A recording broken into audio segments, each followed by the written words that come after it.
2 more sleeps now to the first game. How are you feeling? Yeah, I'm stoked. We just had match committee. Well, not we. I'm not part of that at all. But yeah, match committee just happened. So yeah, I think we're going to find out pretty soon who's in. And yeah, I think it's really exciting. We've had a really long build-in into this season, which has been awesome. I think only beneficial towards our development as a side, a third-year expansion side. So yeah, I'm pumped. You know, all the good feels the good content and the good feel stories come out. So yeah, personally, yeah, absolutely excited. I mean, feels like there's still so long to wait, but there's not. So I'm excited. Obviously, there's been a little bit of change since you left Collingwood. They got a new coach this year. Have you guys looked at what that game plan is going to look like on Friday night, and what can we expect from the Swans in their third season?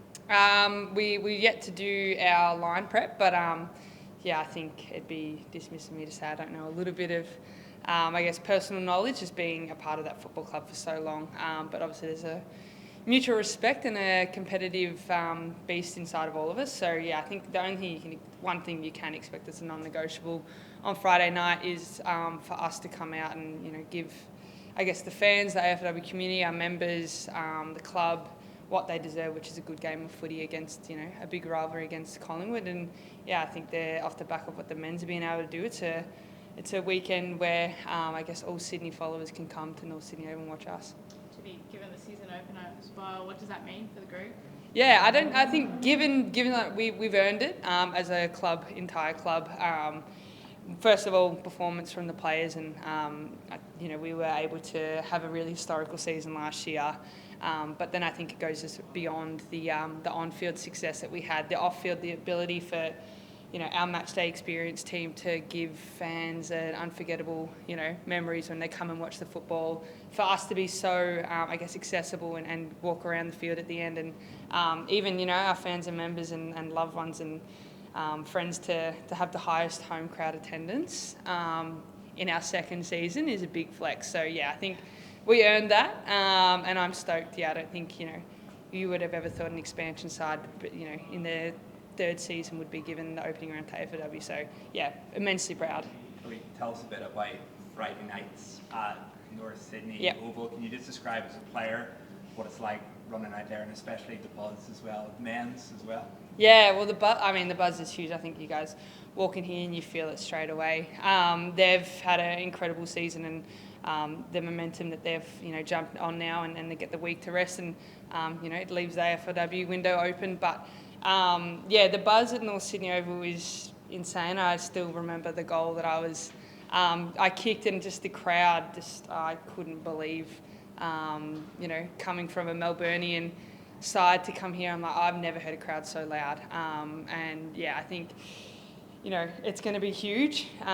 It's a late one, so get there, but that's fine. Yeah, it's so exciting. It is genuinely probably in our 150th year to have the men's where they're at, to have the minor premiership, and for us to be opening the AFLW season. Yeah, it's just, you know, little presents that keep dropping on our birthday. You mentioned obviously third year's expansion, which we can't forget. What have you noticed in terms of build-up for this season compared to when you came in? Obviously now, perhaps a victim of your own success with finals. What's the expectations as well?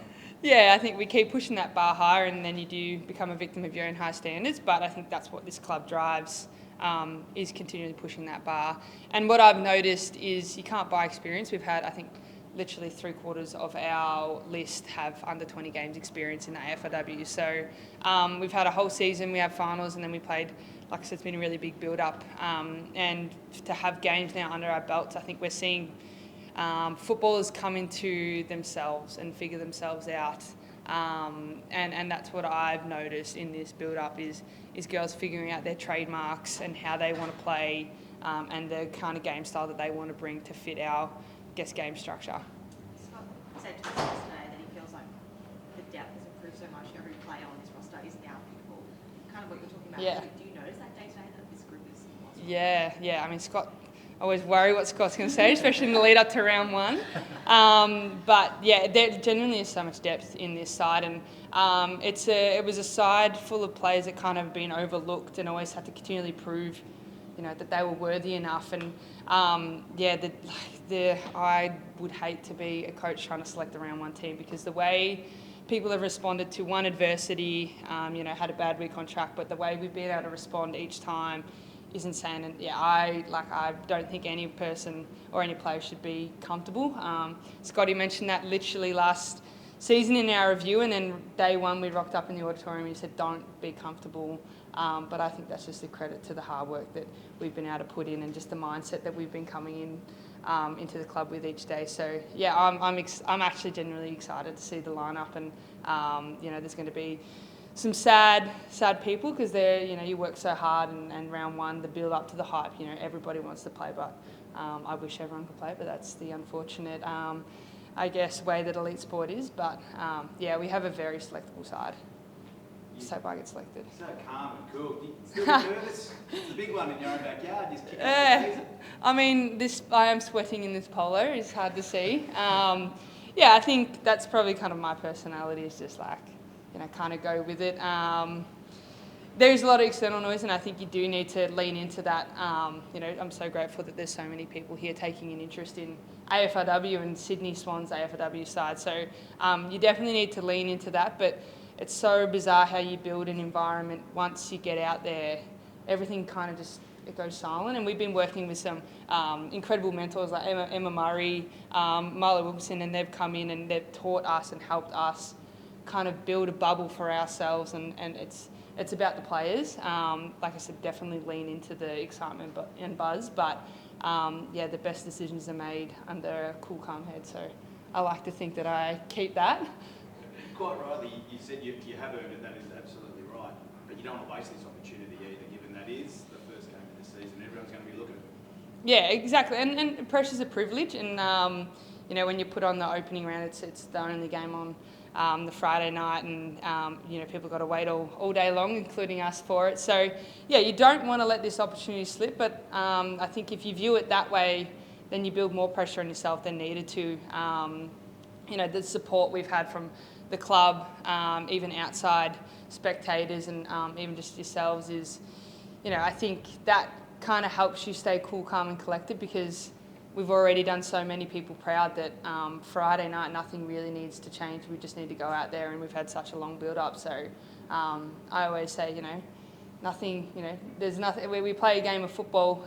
You've done all the work, trust in the work, and just let it, I think game day's like a birthday, not to mention birthdays, but yeah, it's athletes get it once a week. So, go out there, enjoy it, smile, have fun. We'll have so many people come just to see us, and I think, it's hard not to smile when you think of it that way.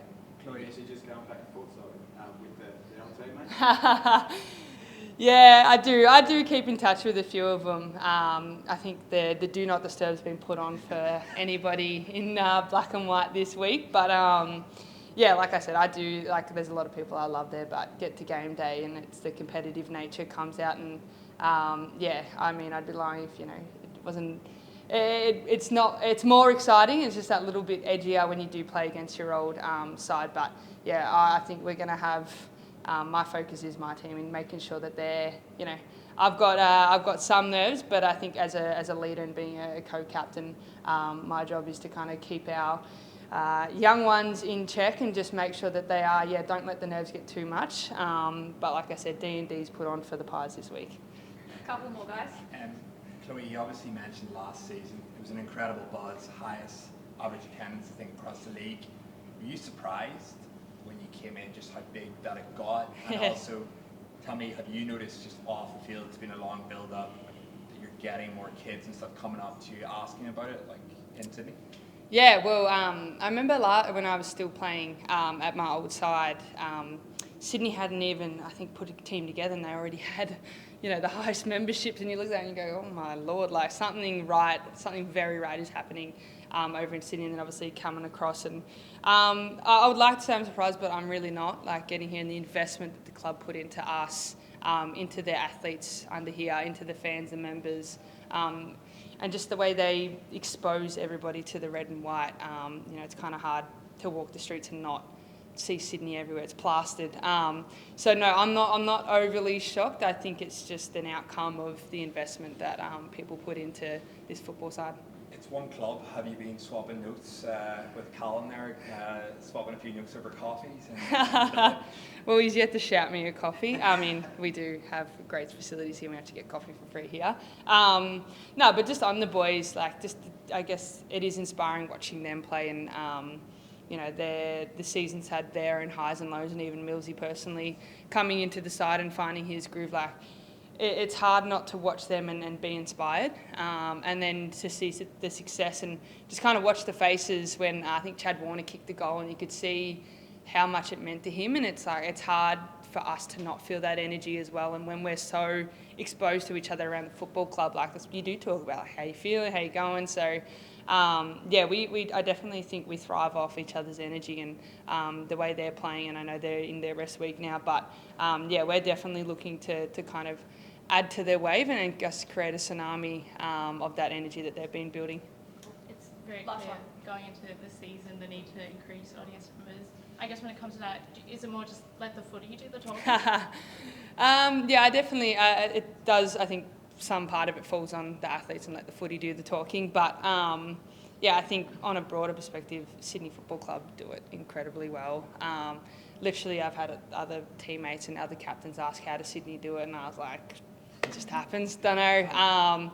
But yeah, I think that'll come naturally with AFLW and the way we evolve and progress. And even you'll see some youngsters come through now that are genuine footballers, and they're going to progress the game alongside everyone already in the league. But yeah, you're going to see some actually genuine football guns come through, and I think, yeah, the AFLW will evolve naturally on that.